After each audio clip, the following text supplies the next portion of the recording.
Well, I want to begin, as so many of you have, by thanking the organizers for this invitation to a remarkable meeting, one that's been very stimulating for me and in many ways different from the meetings I usually get to go to.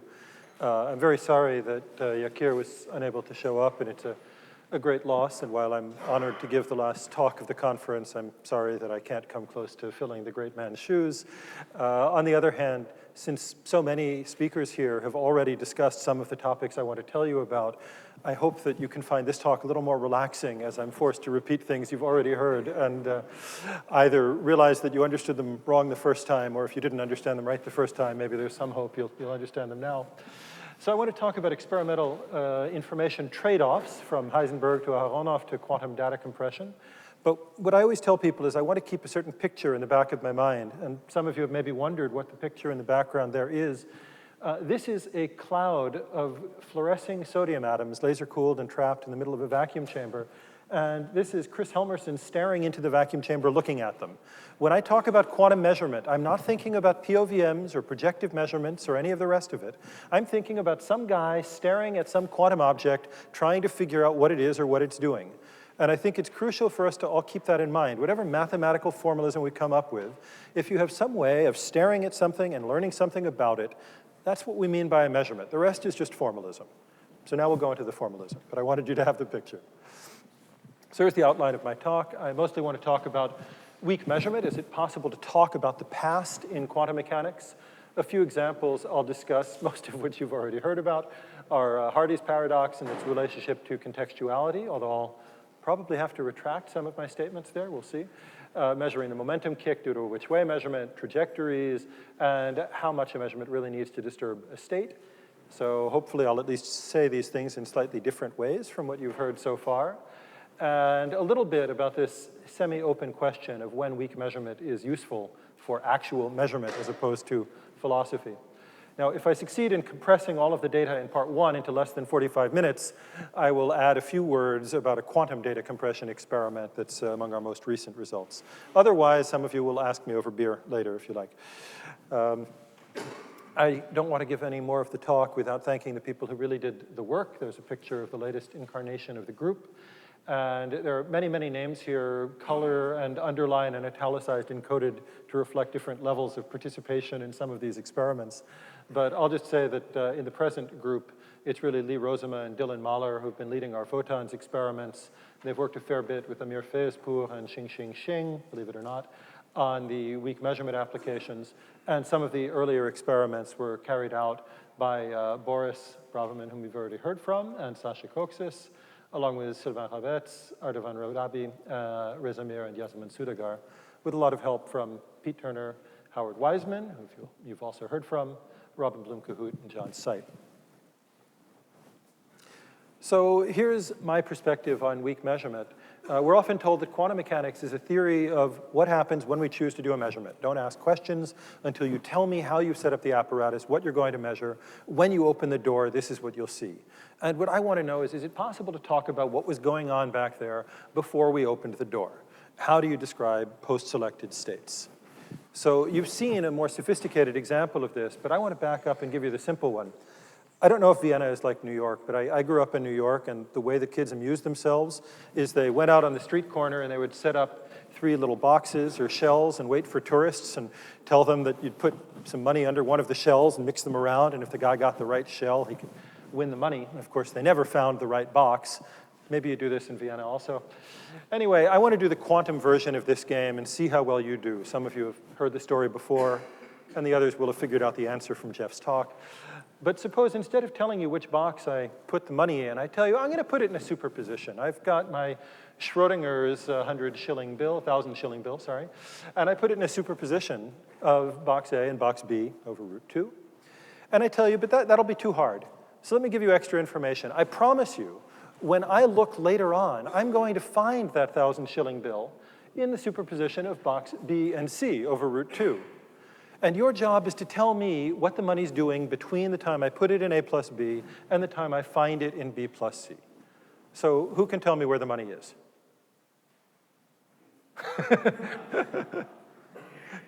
All right, go ahead.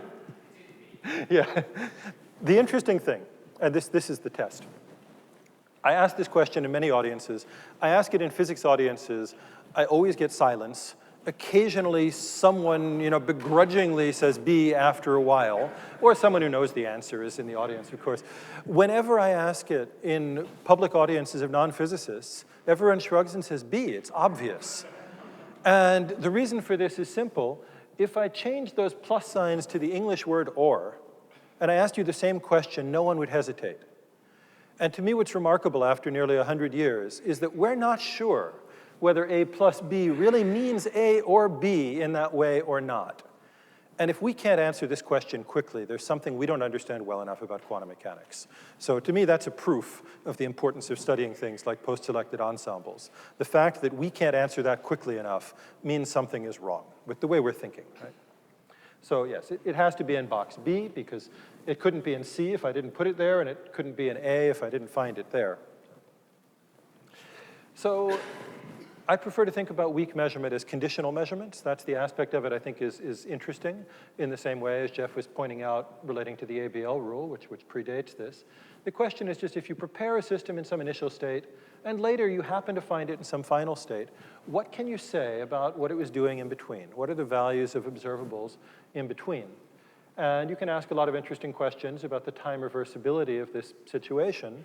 But people will normally object and say, well, if I actually measure observable A, Bohr told us that a measurement is an uncontrollable, irreversible disturbance. So there is no time reversibility anymore. And that's why in the standard formalism, you start with I, propagate forward, and then lightning bolts come down from the heavens, and then you continue propagating into the future. However, if you don't believe in collapse and you don't disturb A very much, that's the idea of the weak measurement, then you can say all the evolution is time reversible. Whatever happens here should depend in exactly the same way on I as it does on F to within a Hermitian adjoint. So you've seen this picture, but you've seen it in equations, so I'll go ahead and put it up as a picture. This is the von Neumann interaction Hamiltonian that's assumed in order to give you a displacement in x, the position of some pointer, that's proportional to the value of A, the thing that you want to measure.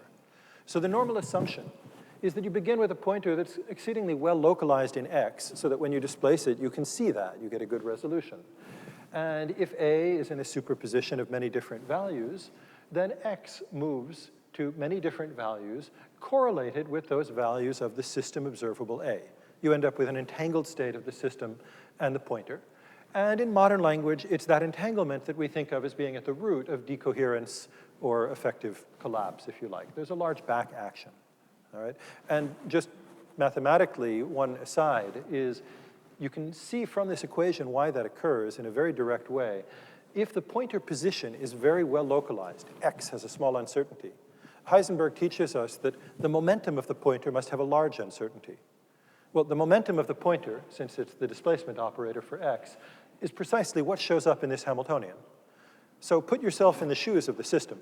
You see this Hamiltonian, and there's a quantity in the Hamiltonian, px, that as far as you're concerned is just some random number. There's your uncontrollable, irreversible disturbance.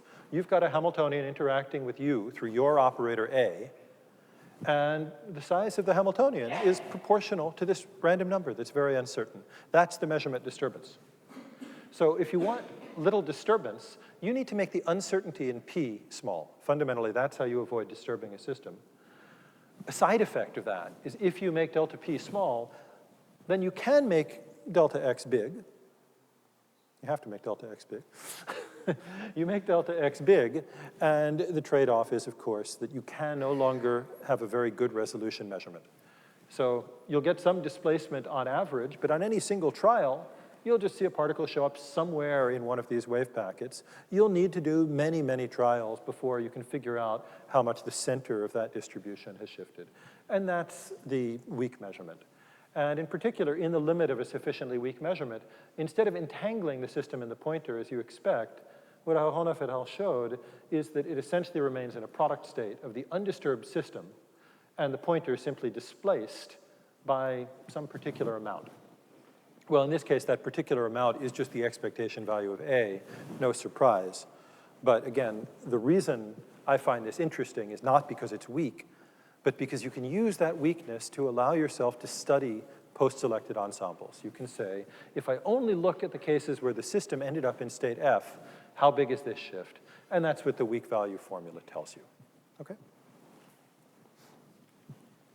So let me talk about one application of this. I'll have to digress to tell you about what some people call quantum seeing in the dark. Many of you probably know interaction-free measurement. I don't like either of those terms. To me, this will always be Weidmans' bomb experiment. I think it was unfortunate that when this experiment moved from the theory done in militaristic Israel to the experiment done in very peaceful Los Alamos National Laboratories of the United States, they decided it was no longer politically correct to talk about bombs, and they had to have all sorts of peaceful applications. So, you know, in private company, let me go back to the original, more dramatic version of the experiment. How many are familiar with this first, so I don't bore you? Good, that's what I was hoping. So here's the problem that Relatio and Weidmans proposed. Consider a collection of bombs that are extremely sensitive, all right? So I've got these bombs, and the working assumption here, I'm sorry, is that I'm the good guy. So for me to have powerful bombs is going to be assumed for now to be a good thing. And these bombs are so sensitive that a single gust of wind, a single air molecule even, or a single photon, single electron, is guaranteed to make one of these bombs explode. So naturally, the bombs are stored and shipped with their sensors hermetically sealed, so nothing interacts with them, and you remove the sensor to arm the bomb.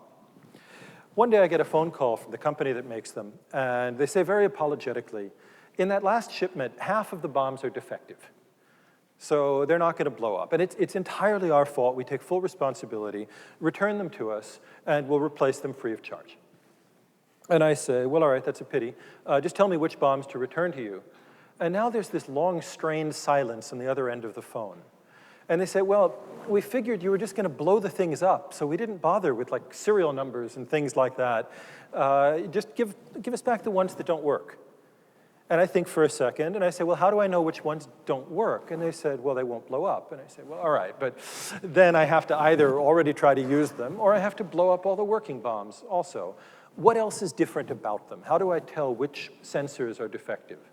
Are those a little lighter or heavier? Do they have a different moment of inertia? I'll spin them in my laboratory. Maybe they smell different. And they say, no, that's actually the remarkable thing. There's only one physical difference between the good bombs and the bad bombs, and that's that the good bombs blow up and the bad bombs do not blow up. It's now completely obvious that there is no physical way to tell them apart without blowing them up, because I was just informed that that was the only physical difference. What Relatio and Weidmans proved is that that's incorrect. So what they pointed out is you could build a simple interferometer. You've seen these. This could be a neutron or a photon, Mach-Zehnder interferometer. We'll allow photons one at a time to come in here. And it turns out that if you build this completely symmetrically, there's constructive interference at port C. So every photon is guaranteed to go to port C, and destructive at port D. So no photons ever reach port D. It's what we call a dark port, all right? So that's what happens if I just build the interferometer. Now imagine if I insert the trigger of a bomb, and it's a good bomb. You all remember the Bohr-Einstein debates. If I have information about which path a particle takes, there can't be interference. Well, if I stand next to a bomb and I blow up, that's pretty good information that the photon went that way.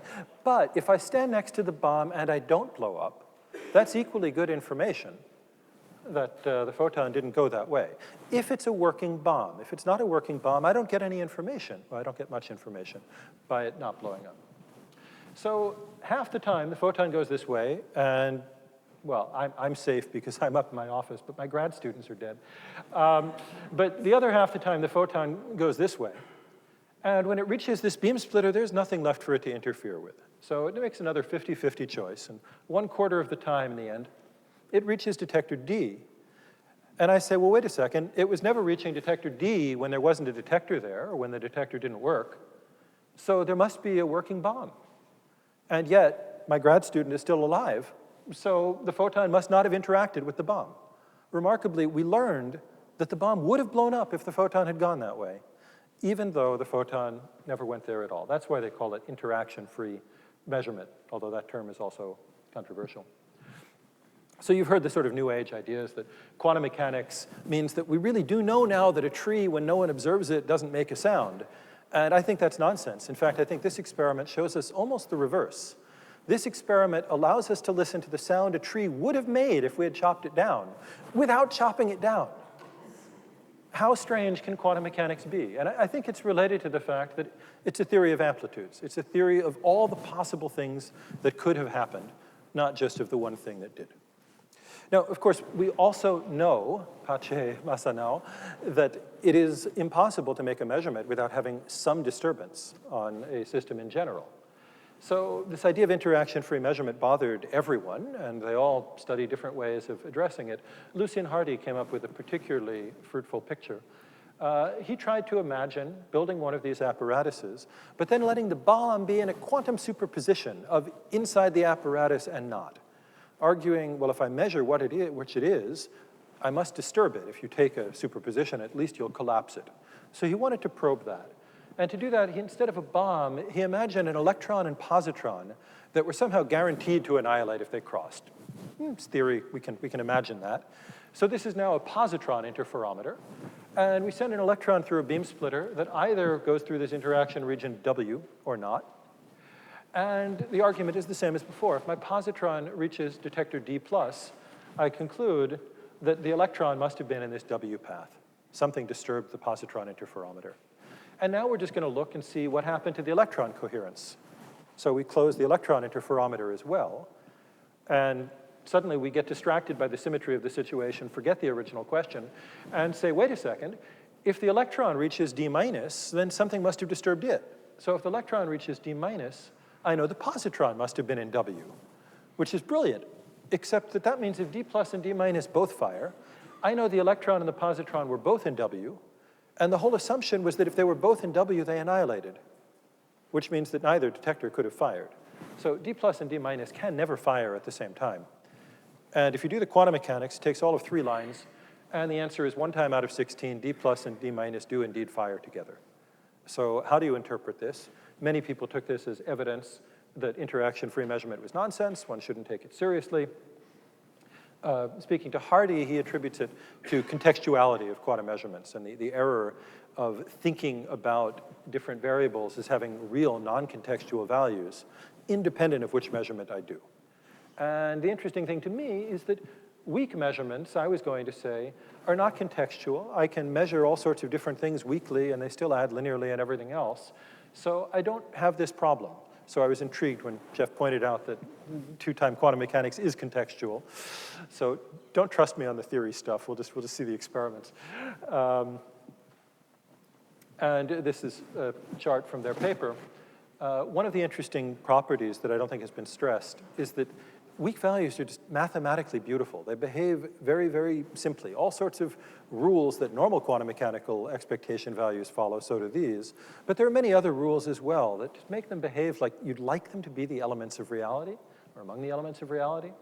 And one is that they obey all of the axioms of standard probability theory, except for one pesky one we'll come back to. So let's just think about where this contradiction is. We learned that the electron was in, probability of 1 for the sum of these 2 boxes, and so is the positron, so a sum of 1 here. But of course, we also know that they couldn't both be in or they would have annihilated. And some people who aren't very good at Sudoku seem to think that that's a contradiction. But it's not. You just have to fill out the rest of the square. These 2 probabilities must be equal to 1. So this row adds up to 1 and this column adds up to 1. And then, of course, this bottom right thing has to be -1 so that the remaining row and column also add up to 0. Well, that's that pesky axiom of probability theory that the probability should be non-negative. But other than that, as I say, this follows all sorts of beautiful things. More surprisingly, you don't need to play this silly game. You can just calculate what happens as they did. And it turns out these correctly describe the effect on measuring devices. And there's a picture of the experiment that Jeff Lundin did in my lab a number of years ago. These are 2 overlapping interferometers. No electrons or positrons. Well, I guess lots of electrons, but not too many positrons. The experiment is done with photons following those colored paths and going through a nonlinear crystal that we managed to make act like a sort of annihilation region, where only if a photon met another photon of opposite polarization would they disappear. And we were able to measure these joint weak values. And all right, it's experiment. We didn't quite get 0. We didn't quite get -1. But we got more than 50% chance to be here and also more than 50% chance to be there. meaning that this bottom right-hand corner had indeed to be a negative weak-valued probability. And as was pointed out before, Yokota also did a similar experiment. Oh, good, I'm up to part 1 of my talk. Oh, we'll see how far I get. I want to tell you about work that we did with Howard Weidmans, based, again, on the Bohr-Einstein debates and the Scully-Walls continuation of the debates that some of you may have been familiar with. We all know that which path measurements destroy interference. I was just talking about that. And we're all, I think, very comfortable with Heisenberg microscope style descriptions, Feynman's description of how that happens, or the ones from the original debate, where the measurement back action smears out the fringes. And again, it's this idea that measurements are uncontrollable and irreversible. But nowadays, we can use microscopic pointers to tell which way a particle went. We can let an atom drop 1 microwave photon into a cavity and use that as a record of which way it went. Is that really uncontrollable and irreversible? Well, in fact, no. There have been many experiments related to what's known as the quantum eraser, showing that you can reverse these kinds of measurements. So if you can reverse them, then does it really have to follow that uncertainty principle explanation? Need it disturb momentum at all? Or should we just say, look, the complementarity principle is a fundamental principle of physics. You don't need to explain it using the uncertainty principle. It's just as fundamental, or maybe more so. Certainly in the modern quantum information influenced picture, a lot of us think that anyway. But still, the question of whether you could destroy the interference pattern without having to kick the particle and disturb its momentum is interesting. Scully, Englert, and Walter proved that there didn't need to be any momentum kick, that in that micromaser example they proposed, there was no momentum kick at all. Except, of course, if you think about it, this fringe pattern we used to measure and which disappears when you measure the which path information, this is simply a record of where the particles are in the far field. In other words, it is a measurement of their momentum distribution. So it's clear, and it was clear to Scully et al., that you have changed the momentum distribution. So you had to use a particular definition. What they argued is that a particle going through either slit alone would not have its momentum distribution changed, and there'd be no momentum kick. Story 10, Collett, and Walls proved that there had to be some momentum kick. And as far as I know, neither group made a mathematical error. So the only explanation for this is that they were using different measurements and or definitions.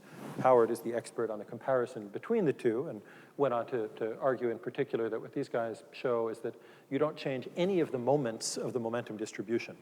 And that's something that I'll come back to in a while. But nowadays, these both seem a little bit arcane. Why use mathematical definitions of momentum disturbance instead of just measuring it? And as I've already argued to you, that's what we can do. We can measure momentum transfer. This was Howard's proposal.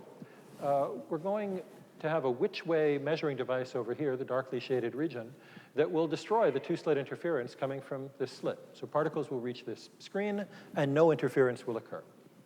However, let us place a weak measurement device before that. And in this proposal, the weak measurement device doesn't actually measure momentum, but the projector onto a given momentum. So whether or not the particle had momentum P naught.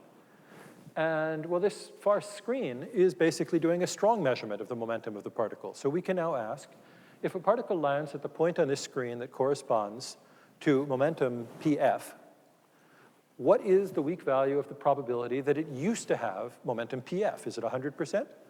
Or is there some probability that it used to have a different momentum?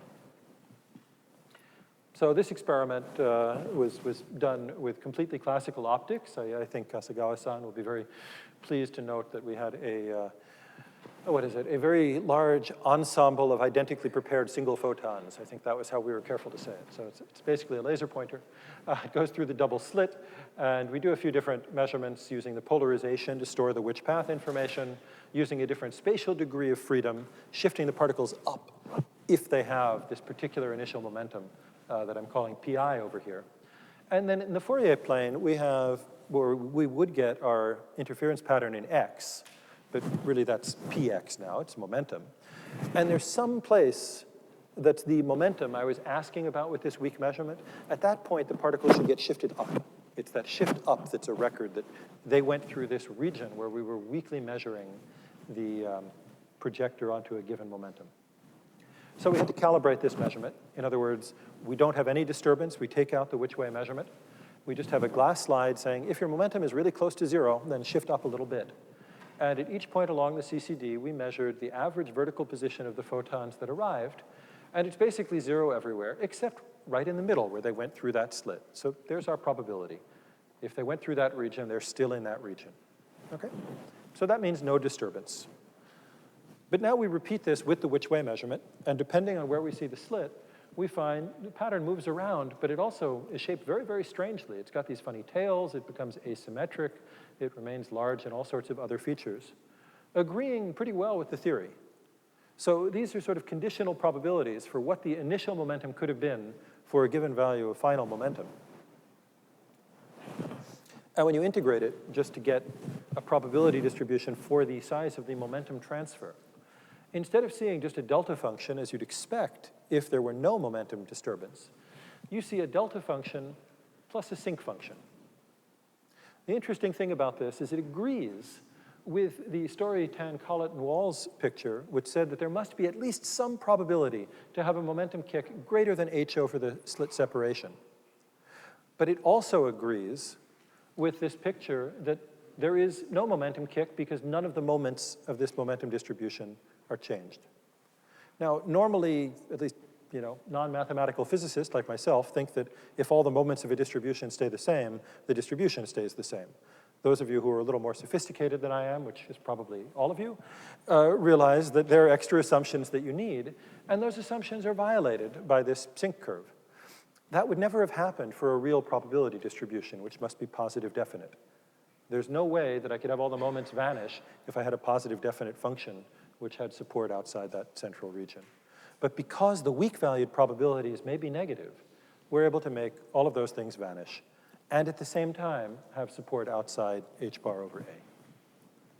So the one remark I want to make about this is that there's no reason this had to happen. Scully had one definition he liked of momentum disturbance. Walls had a different definition he liked of momentum disturbance. Howard said, forget made-up definitions, let's do the operational thing and see what happens. And that operational view of momentum disturbance turned out to agree with the main results about both of those other definitions. Why did that happen? To me, it's a hint that all three views are trying to get at the same underlying reality. It's nothing more than a hint, it's a feeling. I think it's interesting that they didn't have to agree in this way, and yet they did. So more recently, you heard from Boris about this experiment of tracking the trajectories. Some of you may have seen that on the BBC webpage, they described it as quantum mechanics rule being bent because we could somehow measure the direction and the position. And I found that kind of embarrassing because this had nothing to do with bending any rules of quantum mechanics. And also because I got my PhD from Ray Chow, who had always taught us that you should never bend a rule if you can break it instead. So imagine how pleased I was when I learned of Ozawa-san's result and Howard's proposal to actually break the uncertainty principle, which is rephrased here in the way that you've heard about over and over again already. And for years, I have to admit, I've been teaching my students that this statement about the Heisenberg microscope disturbance is true, but not that interesting. It only puts a measurement on what measurements I can do. What's interesting is the statement about reality, that states have intrinsic uncertainty, blah, blah, blah. And now I've had to revise that and say that the first version is less deep than the second version, and it's also less correct than the second version, which for those of you who think that correctness is a bivalued function can be rewritten in a little shorter way. Embarrassingly, I still get that wrong. I forgot to edit a homework assignment that I assigned to my class the year before I learned about this result, and then assigned again the year after. And when they handed in their answers, I realized, oh yeah, that's what I wanted them to say, but I no longer believe it. I have to be more careful. So here's one example. It's easier for a spin 1/2. There's the corresponding uncertainty relation. Excuse me. So suppose I tell you that I'm in an SZ equals 1/2 state. Well, the only state with expectation value SZ is 1/2 is actually the up state indicated pictorially here, in which delta SX and SY are both completely undetermined, right? Uncertainty plus or minus 1/2. And their product is 1/4, which perfectly saturates that bound. That's a statement about the uncertainties intrinsic to the state. But let's now ask not about the uncertainties of the states, but about the precision of a hypothetical measurement. How precisely can I measure SX? Well, as precisely as I like. There's no reason I can't do in principle, a projective measurement onto Sx. So if by delta Sx we instead mean the uncertainty of the measurement, the precision of the measurement, we can make that equal to 0. Now, of course, that will maximally disturb delta y because I'll project onto one x eigenstate or the other in which y is completely uncertain.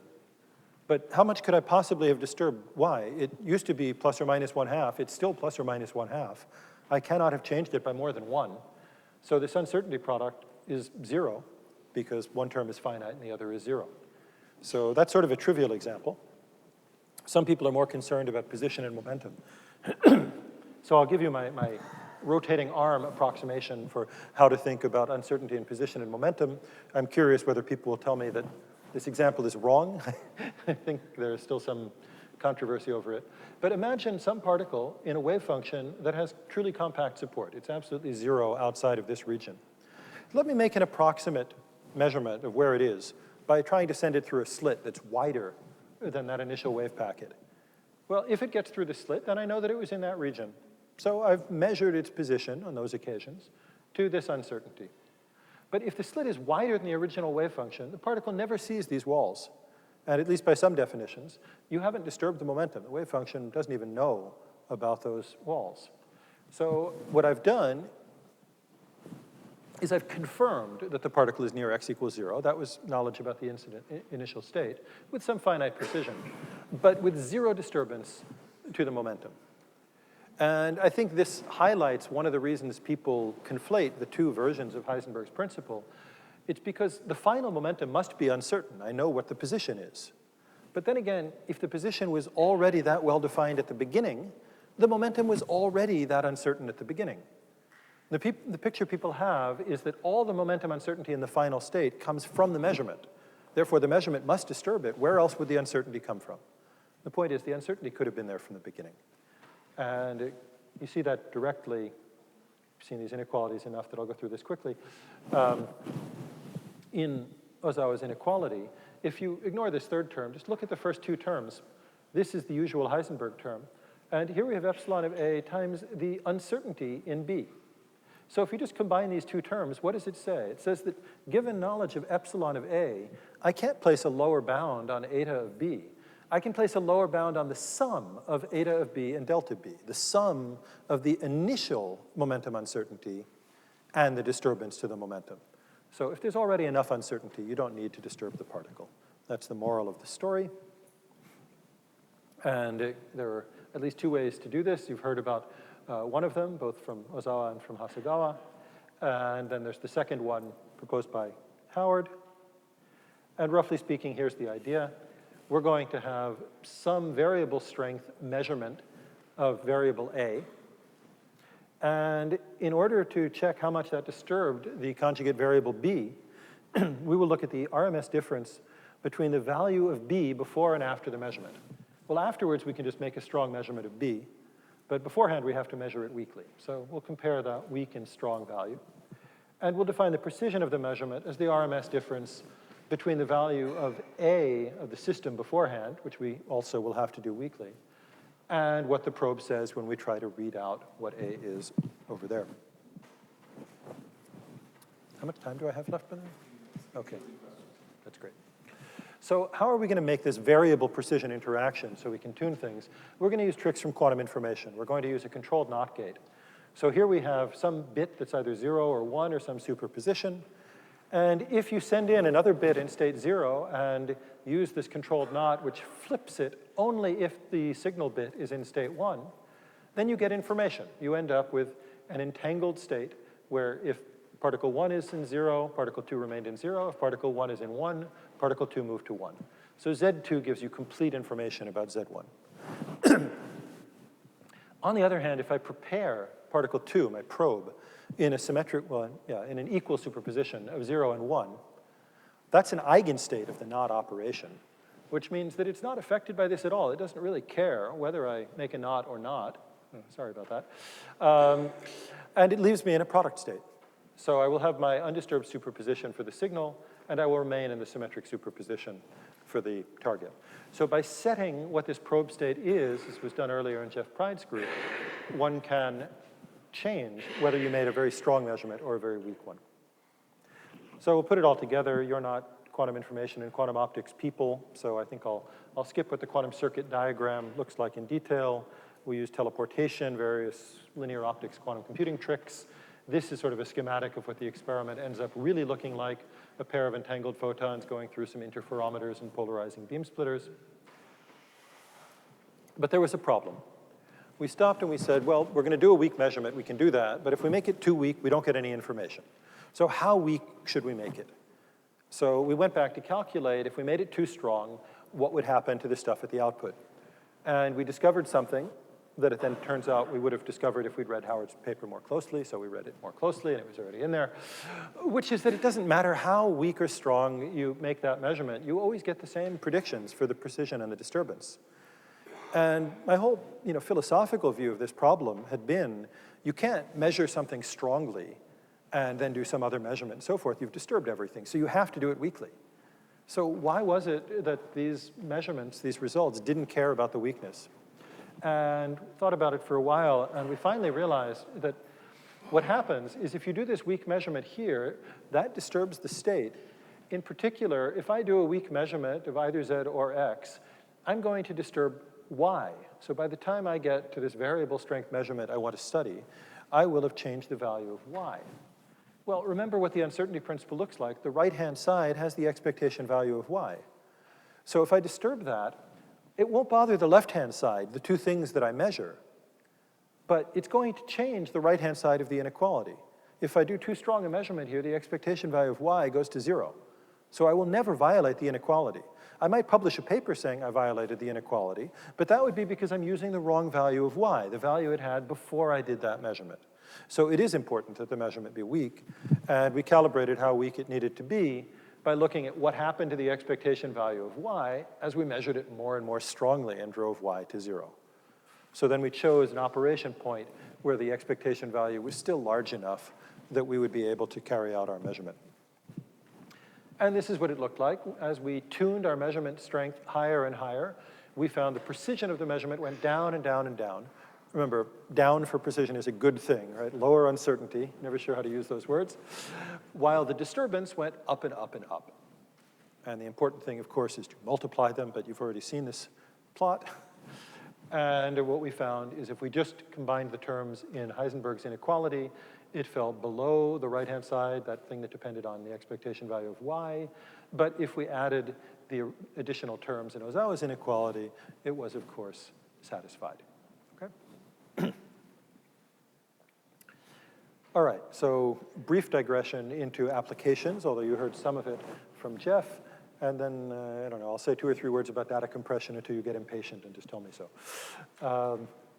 So here's the question. Is weak measurement good for something practical? It was observed early on, and in fact, in that first paper on can the spin 1/2 be measured to have a spin projection of 100, that if the overlap between the initial and final states is very small, in other words, a very small post-selection probability, then this expression can be very large, which means that you might see a very large shift on a pointer. And that could be interesting if you have an interaction that's very weak, normally doesn't give you a large shift. This would, in some sense, amplify that up. Now, the problem is it will amplify it by a factor of 10 if you throw out 99% of your particles. If you throw out 99% of your particles, your noise goes up by a factor of 10. So it was recognized early on that this is not, in general, useful.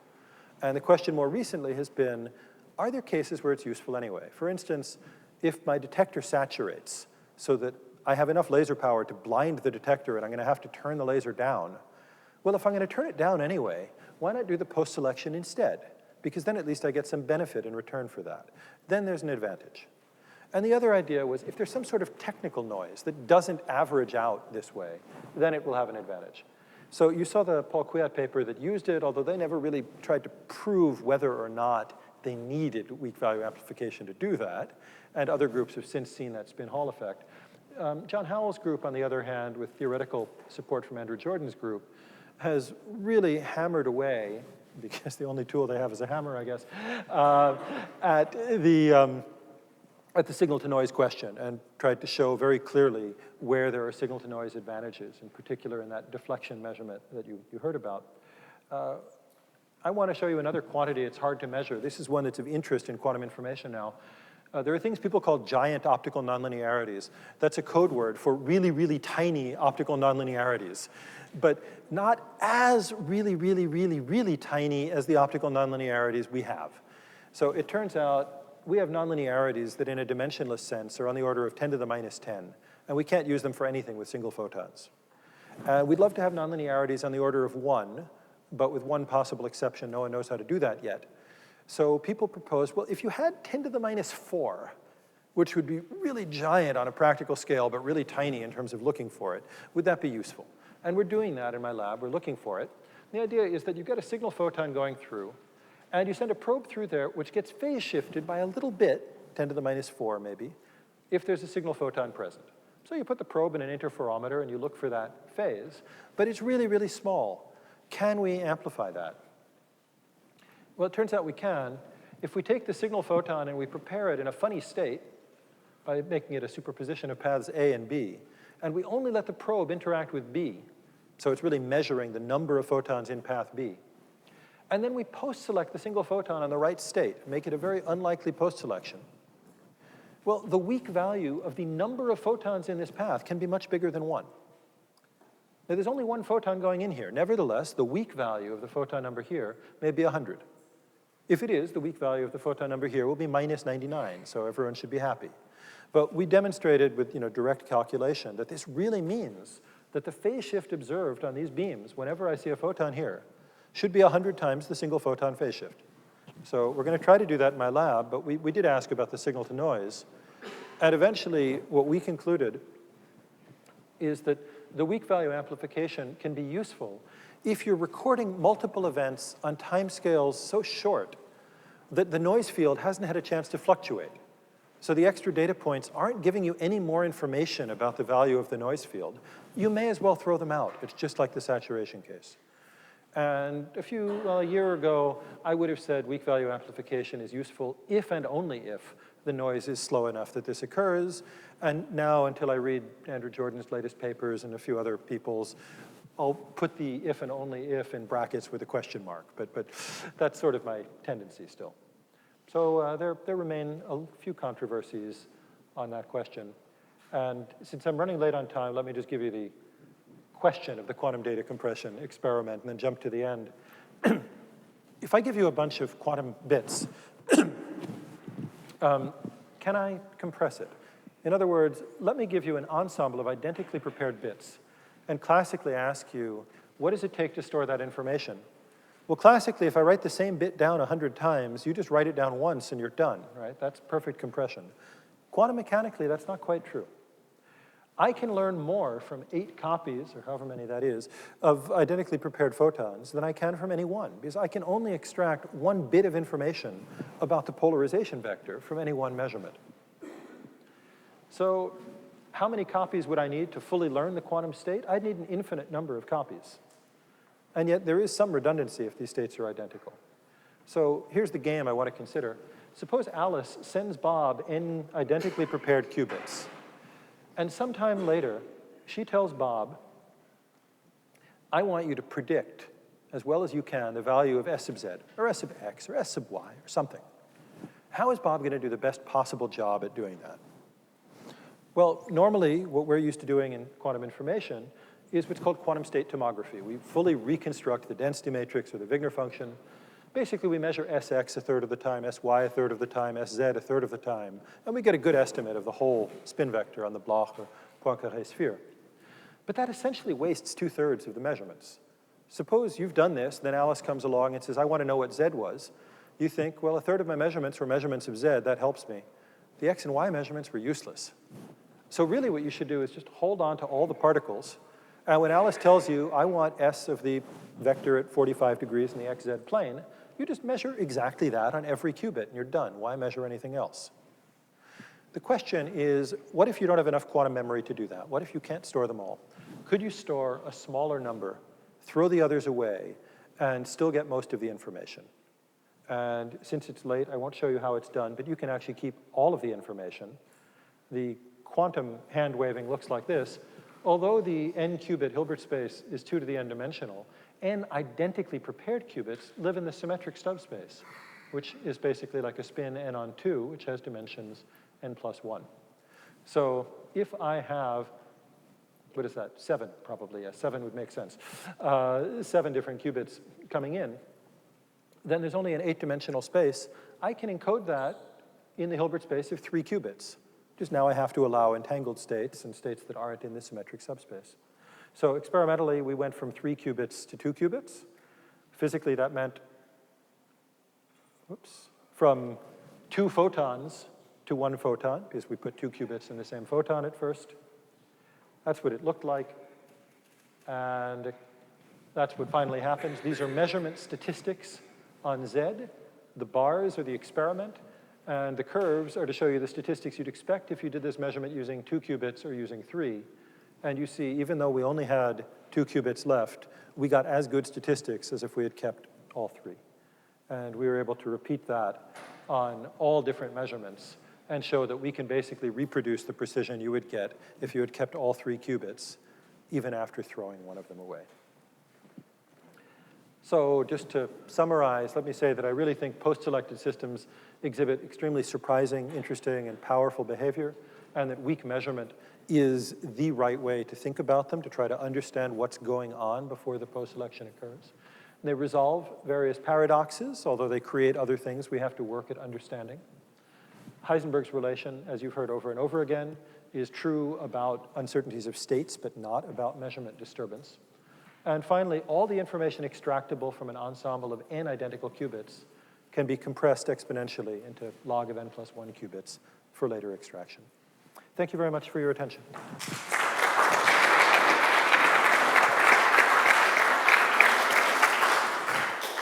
There is time for 1 or 2 questions again. So this was a, please, go ahead here.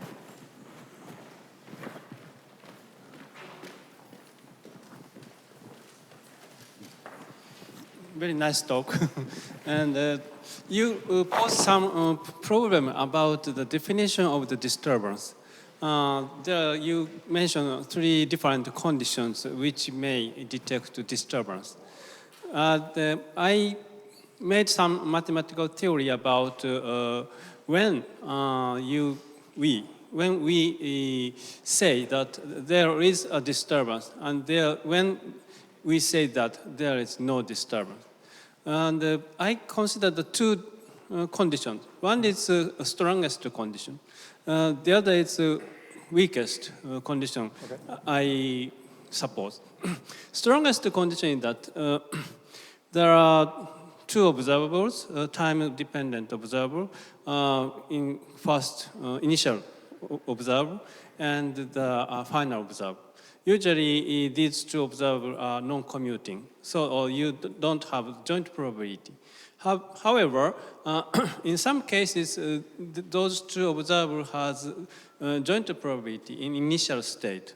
And if you are available for such a joint probability, you can mathematically formulate perfect correlation. Means that the joint probability concentrate on the diagonal. So only pairs with the same quantity, same values are positive probability. The other pair has 0 probability. This we call the perfect correlation. So this is, I think, the most stringent condition to be these 2 observers have the same values. Means that there's no disturbance. Another condition is, I think, the weakest is that we consider the weak value of the spectral projection. So if your weak value of all the spectral projection is a delta function, means that in the initial state it has, post-selected state value is A, and this weak value should be absolutely A. The other weak value is to be 0. This is conditional, a kind of the conditional, weak conditional probability is just to show that the perfect correlation. So we consider two conditions. One is a very strong condition, which is based on the ordinary joint probability, or ordinary conditional probability shows the perfect correlation. The other condition is that you consider the weak conditional probability. Weak conditional probability, not necessarily positive, but if this weak conditional probability shows perfect correlation, you can say that those two observers has perfectly correlated. Means that there's no disturbance. I have proved mathematically those two conditions perfectly equivalent mathematically. That means those two conditions are quite reliable. And so I propose this is a condition for there's no disturbance. All right. I'm glad to hear that. Sorry? Do you have a question there, a direct one? No. I don't think so. that you have your definitions. Marlon Scully has his definitions. I should read your paper and understand those definitions better. I'll probably tend to agree with you, but the fact is different people have different perspectives. And if those perspectives sometimes point independently at the same thing, it's probably interesting for us to ask ourselves why they do. That's all I wanted to say.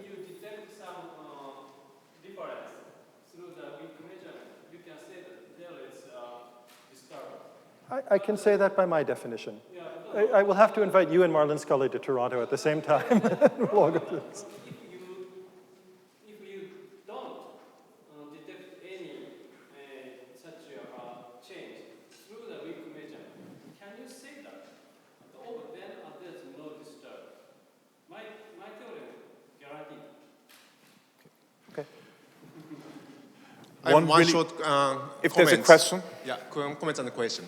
In your Hardy experiment and the uncertainty experiment, for small weak values, there's a big deviation from the theory, right? Theory predicted on 0 or 0.1, but you have 0.3 or something. Yeah? That's true in both of those cases. Yeah. Yes. Then I think this is a very big drawback or the disadvantage of the weak value measurement. I don't think it's fundamentally related to the weak value measurements. In both of those cases, it had to do with optical limitations. In the momentum disturbance experiment, it was because we decided to use teleportation as a more convenient way of implementing quantum optical logic gates, and our entanglement wasn't good enough for the teleportation to be perfect. All of that deviation is accounted for by including what the degree of entanglement of our initial state was. Yeah. In the Hardy experiment, it's actually that photons don't really annihilate. Yeah. So we weren't able to make a switch where when the two photons went through, they were guaranteed to annihilate. Yeah. Most of the error there was just due to the residual photons that escaped annihilation. It was because we couldn't build the bomb well enough, not because the weak measurements caused a problem.